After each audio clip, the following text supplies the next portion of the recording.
Yo, what is going on, everybody? It's your boy Muhammad Kamara, and welcome back to the channel. You already know what it is. Look, in this video we got some things to talk about. All right, I want to talk about my top 5 dropshipping mistakes. Honestly, I could talk about 100 of them, okay, but I want to boil it down to the top 5. So if you're watching this and you're looking to take e-commerce a little bit more seriously, if you're looking to take your dropshipping store to the next level, just watch this video and trust me, the next 5 things that I'm gonna outline are really gonna save you a bunch of time. It's gonna save you some mistakes. It's gonna save you, money ultimately. Before we get into that, I do want to give a quick shout out to our contest winner from last week. I did mention a giveaway for a 30-minute consultation call. And we could go ahead and pick our winner right here. I got my laptop open, so we're on this comment picker app, but I'm just gonna paste this link from the last video and then we'll go and select the YouTube comments. Over 300 comments in that one, and we'll just start the raffle. And the winner is Maya Vids. Okay, so Maya Vids has 10K per day on Shopify. You inspired me to get my first sale. Well, Maya, first of all, congratulations on getting your first sale. That's actually really dope. And that just goes to show you the power of this content on this channel. It's enough to get you, get the ball rolling for you. But congratulations, 30-minute phone call. All you gotta do is send me over an email with confirmation and proof that you are the owner of this profile, and I'll go ahead and reply with a link so that you can book your 30-minute phone call, and we can hopefully get you from not just making that first sale, but scaling that up and generating a couple $1,000s a day with your store. All right, so congratulations, Maya. But let's get into the video. If you want a chance to win a 30-minute consultation call just like Maya did, go ahead and comment on this video dropshipping mistakes and whatever comment you feel. Okay, so put dropshipping mistakes and whatever comment you have, and I'll enter you in the next video as a raffle so you can get a chance to win that same phone call. All right, top 5 dropshipping mistakes. Okay, and the first one is going to be apparel. Okay, do not do apparel if you are just getting into the e-commerce space. Am I saying it's not profitable? Am I saying that you shouldn't do apparel at all? No. But what I am saying is, if you're someone who's just getting into the e-commerce space, especially if you're drop shipping different types of fabrics and different type of SKUs, it's going to be very, very complicated for you to even grasp like managing the inventory. The sizes come in different sizes when you're shipping from places like China, so it's just going to be a huge headache. I tried this myself. Especially because the business I did have before I got into drop shipping was a t-shirt business, and sizing was a very, very, very big, I would say, point of emphasis when it comes to apparel. You want it to not only look good, but you have to think about the fit.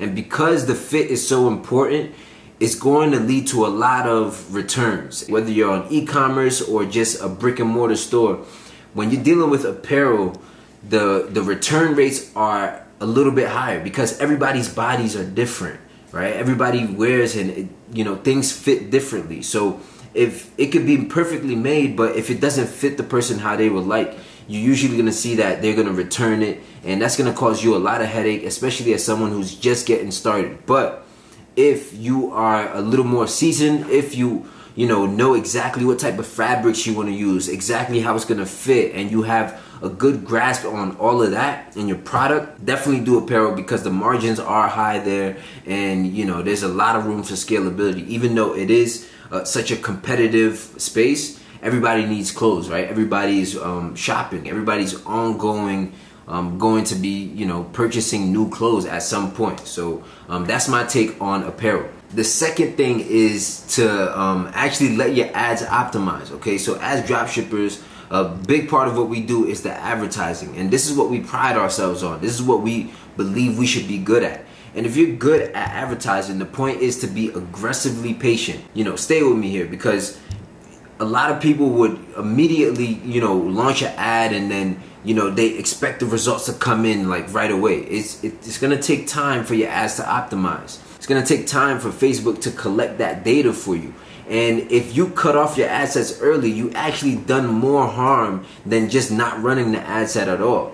So I would really suggest, have that patience. As soon as you launch new ads or you're testing new ads on Facebook, don't go and change the budgets because you think something is not working. Trust that you set it up the right way. Close your laptop and go enjoy yourself outside of the e-commerce space. All right, go hang out. Just forget about it. The best way to go about it is to just consider the budget that you put in as a loss. Okay, just consider it gone, and that way you'll be worry free because at least you expect it to not make a return. And usually if you do everything the right way, you will make a return. But that is my take on that. And also, don't edit your budgets. Okay, it's really frowned upon to, let's say you have an ad set that's running for 2 days and it's doing really well. So you decide, you know what, I'm gonna take the budget that's at $5 a day right now and I'm gonna up it to $20 a day. You shouldn't do this at all right? And just because it's a machine, and when the machine is programmed to learn and optimize in one direction, any little change to that machine is going to reset the optimization stage. So I would recommend, if you do plan on changing budgets or anything specific about the ad set, just go and make a whole new ad set. All right, and cut that one that existing one that you have, just cut it off and start over, because it's equivalent to doing that if you're going to change the budgets. So that is my second mistake of all time, is just constantly not letting the ads optimize and thinking, oh, there's probably something wrong, it's not giving me the numbers I want, so I have to change something. Just let it rock. The third mistake I would say is hiring a marketer. Don't hire any one of these people who are professional marketers, digital marketers, whatever. They might be promoting their services for you, but ignore all of that, okay? Just because these people aren't really professionals. Everybody can just put up a website and say they're an agency, but they're running ads out of their parents' basement or something. So don't fall for these. Don't hire it. And usually you'll see that they're gonna charge high rates. They're gonna charge like $1,000 to $2,000 a month. If not, they'll try to do a revenue share with you where they say, oh, I want 10% of your whole revenue, not even of your profit, but of your revenue. And this can a lot of time lead to a lot of pain and a lot of headache down the road, just because there can be some discrepancies between, oh, I generated 1.2 million this month, and they're saying, oh no, you actually generated 1.5 that's contributed to our ad. So you want to avoid that confusion in the first place. And the bottom line is, marketing is the thing that you're supposed to be good at. If you're actually good at the marketing, you won't need to hire anybody else to do your marketing, unless you just don't enjoy marketing at all. But what I'm trying to get at is, if they're so good at doing the marketing, then why aren't they doing it themselves to build hyper profitable businesses themselves? And just from speaking back to my experience, I remember hiring a marketer just because, I felt like there were some things I might have been missing. I felt like there were some things I could have learned and got better at. So I hired this marketing agency, and what happened was, one, they wanted like a $3,000 setup fee. Right, so they wanted me to pay them $3,000 right off the bat with no results, and lock me in on a contract for 3 months, right? But then a lot of their ads didn't do well. The ads they were running actually performed a lot worse than the ads that I was running. And the part of the reason why is because, one, they have to now learn your business all over again. So imagine you coming into a company, having to learn their product, their business, everything, and having to align the marketing message up for them, from scratch as a different company. It's actually taking a whole step back, just to hopefully be able to produce you a return. The second part is, I realized that the ads that I was running on the side, because they was running ads, right? So they had a few ads that they were running and testing out, and they was going as planned. But I ran ads on the side just to see, one, I didn't want my revenue to slow down, but two, I wanted to see if there was a difference in the way in the results that we were getting. And I come to find out that my results were like 2 times better than theirs, in a span of 3 months. So that was just a huge waste of money. Don't think, all right, my cure to not being good at Facebook ads is to hire somebody else to be good at Facebook ads for me. It basically removes all your leverage. Your leverage as a dropshipper is not that you're great at building businesses. It's that you're good at marketing, and you're good at, acquiring customers and driving traffic to your website. That's your thing. If you give that up to somebody else, then you really have no significance, and that person can easily kick you out at some point, no matter how the business is structured. Bottom line is, you want to be the person in charge of your marketing, because what you'll find is a lot of times these marketing agencies and other gurus and things like that are usually just trying to experiment with your money, and they're not, they're not attached to your advertising dollars as much as you are. All right, so don't hire anybody else. I only suggest hiring for like simple tasks that are like product research, things that you're gonna have to do anyways. Customize a specific thing on your store, but don't hire somebody to do the marketing. The fourth mistake that I would avoid as a beginner is trying to sell multiple products at once. Okay, it's very uncertain. Okay, and that's fine. It's okay to be uncertain and not know what product is gonna work, but don't try to cure and battle that uncertainty by just testing everything at once, because what you're gonna find is usually, one, you're not gonna know what to look at anyways because you're just getting started. Two, it's gonna be a lot more of a headache. It's gonna be a lot more SKUs for you to deal with, and it's gonna be harder to brand your store down the line because you're gonna get attached to the little trickles of revenue that might be coming from one or two products, even though 80% of your revenue is coming from just one product. I also realize that just focusing on one product is gonna allow you to really scale it, 10 times more than you would be able to scale it if you had your focus shifted towards 2 or 3 other products. It's really, really easy. If you get one product to work, that is all you need. It's equivalent to having 10 different products, because with the power of the internet, all you have to do is, up your budgets a little bit, duplicate some things here and there, take what's already working and just increase the input. And you're gonna realize that you'll end up leaving with a lot more revenue than just doing a few different products. And I can speak to this from experience because I own the general store, and you guys see me on this channel, launch multiple stores just for example purposes, and I actually don't like doing that. The reason why is because it takes my focus away from my main store. Okay, and that main store is already working, right? What's the point of building something that's gonna work just to leave it and go to and try and build something else that's gonna work? You're just chasing your own tail. Just focus on one thing. Power of focus. And if you guys haven't seen my video called 6-Figure Manifestation, I'll link it up here.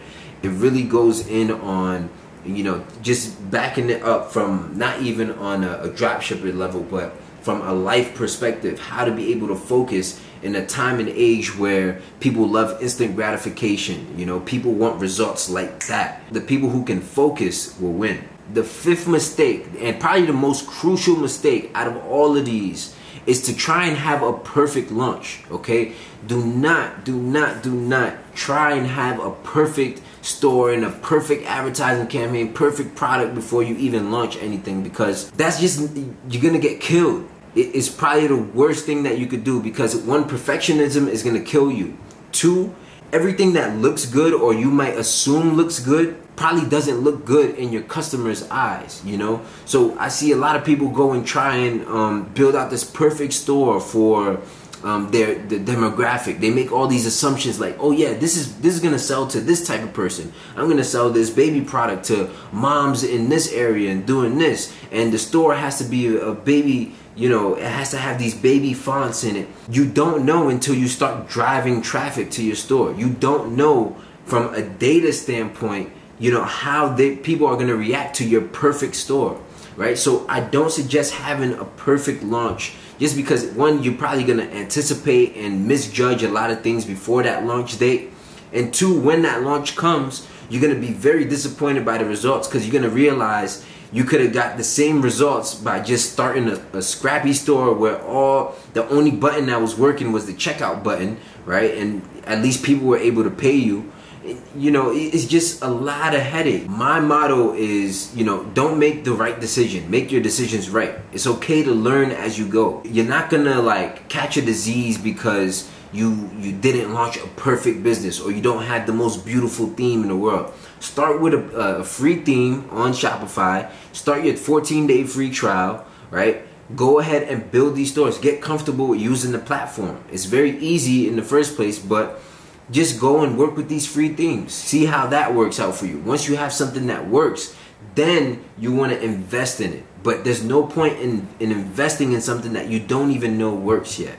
So that's why I'm saying perfectionism will kill you. Setting launch dates and things like that, it will kill you if you don't even have a grasp on what is going to work or not. So the first thing is, don't sell apparel as a beginner. Okay, don't sell apparel. The second thing is, don't edit your budgets, right? Don't change anything on your ad sets.